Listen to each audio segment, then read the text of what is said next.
Beto Almeida, como o assunto é André Fernandes, eu quero trazer outra informação sobre a transposição de águas do Rio São Francisco, porque o deputado André Fernandes provocou um debate na Comissão de Fiscalização Financeira e Controle da Câmara dos Deputados sobre a transposição de águas do Rio São Francisco.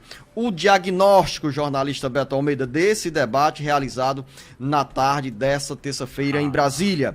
O mau gerenciamento e a falta de manutenção deixam no meio do caminho as águas que passam pelos canais para alimentar bacias hidrográficas dos estados do Ceará, Pernambuco, Paraíba e Rio Grande do Norte. Os problemas de gestão e manutenção na transposição de águas do Rio São Francisco mobilizaram parlamentares, representantes do governo federal e também técnicos do Tribunal de Contas da União. O entrave mais urgente está na paralisação do deslocamento de águas no eixo norte desde janeiro, em decorrência de uma trinca, de uma fissura, de uma rachadura em uma das estações de bombeamento detectada em 2019 e agravada no final de 2022. E aí, Beto Almeida, o eixo norte leva as águas para onde? Hein? Traz as águas para o Ceará, Beto Traz Almeida? as águas para o Ceará, Paraíba, Rio Grande do Norte, Luziano. E esse eixo norte está, inclusive, sem transportar águas da transposição aqui para o Ceará, por exemplo,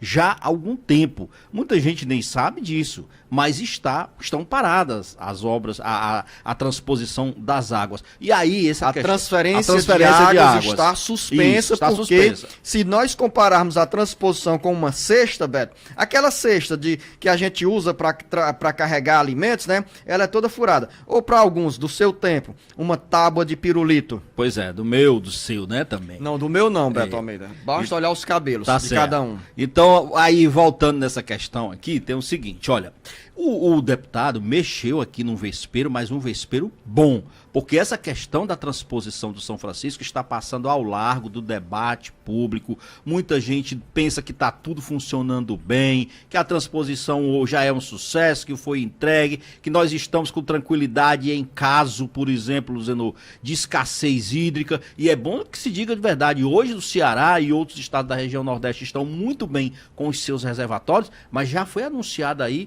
pelos órgãos que trabalham com previsão climática, dizendo que está se aproximando aquele fenômeno El Niño, que significa o esquentamento das águas do Oceano Pacífico. O que significa dizer que isso pode afetar, inclusive, a nossa próxima temporada de chuvas, ou as próximas. E aí pergunta, se isso acontecer, como é que a gente vai ter a garantia da transposição? Porque além dessa questão, Zenon, porque o André Fernandes, o deputado André Fernandes, fala que houve uma obstrução num dos trechos do canais. É muito mais grave do que isso, porque além dessa questão da obstrução, que ela pode muito bem ser corrigida, o problema maior, sabe qual é, Zenon? É ainda a falta de recursos que os governadores aqui da região Nordeste, que são responsáveis pelo pagamento, por exemplo, da energia elétrica, eles não têm recursos. Inclusive o estado do Ceará já admitiu, não tem recursos no seu orçamento para pagar os custos da transposição, principalmente da geração da energia que é necessária. E o governo federal precisa entrar a sério nesse debate junto com os governadores. Beto, concordo com a sua leitura. Acho que mais do que nunca os deputados federais, os senadores deveriam priorizar este debate. Deixando a coisa correr puxar o governador Elmano de Freitas, os prefeitos, para uma mobilização. O debate realizado na tarde dessa terça-feira em Brasília é importante, foi importante, é um alerta sobre o que o jornalista Beto Almeida acaba de dizer. É inaceitável, inacreditável que uma obra que começou em 2008, começou no governo Lula, atravessou o governo Dilma, passou pelo governo Bolsonaro, passou pelo governo Temer, passou pelo governo Bolsonaro, voltou ao governo Lula. Em toda essa trajetória,